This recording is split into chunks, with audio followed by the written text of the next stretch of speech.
In this quick tutorial, I will show you how to simply delete any password saved in your Chrome browser on your PC without any stress. Let me show you how. The very first thing you want to do right here is to go ahead and make sure you come to the top right here. Click on these three dots. You want to make sure you click on password and autofill. Then go ahead and make sure you navigate to password Google Manager right here. And then it's going to take you right here. Then here you have all password that you save in your Chrome browser right here. So you can go ahead and select a particular website that you would like to delete their password detail from your Google account. Like for instance, I want to delete netflix.com. Go ahead and select the particular website or app that you want to remove password from. Then you have to make sure you verify your identity.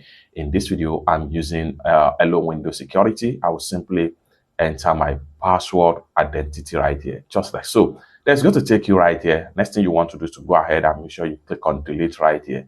Boom, the password has been successfully deleted.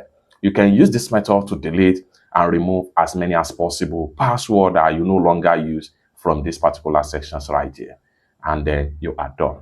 It's that simple. For more useful tutorial tips and tricks like this, consider to subscribe. Thank you so much for watching, and I hope to see you in my next video. Bye for now.